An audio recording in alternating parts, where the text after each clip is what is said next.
Dahil pagtanggap ng maluwalhating katawan ng nalalabing buhay na banal ang ating paksa sa araw ng pag-aagaw, sa makatuwid ang espiritu, kaluluwa at katawan na iningatan ng Diyos na walang kapintasan ay taglay na buo ng banal.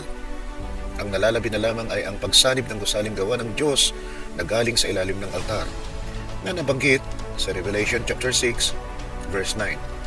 Sa isang kisap mata ay mapapalitan ang katawan ng nalalabing buhay na banal ng katawan mula sa nabubulok sa hindi na nabubulok at namamatay sa hindi na namamatay, at kasama ang mga nangamatay na banal na tumanggap din ng maluwalhating katawan na agawin sa alapaap at sasalubungin ng Panginoon sa hangin upang sa Panginoon na sila magpasawalang hanggan. Ano naman yaong ilalim ng altar?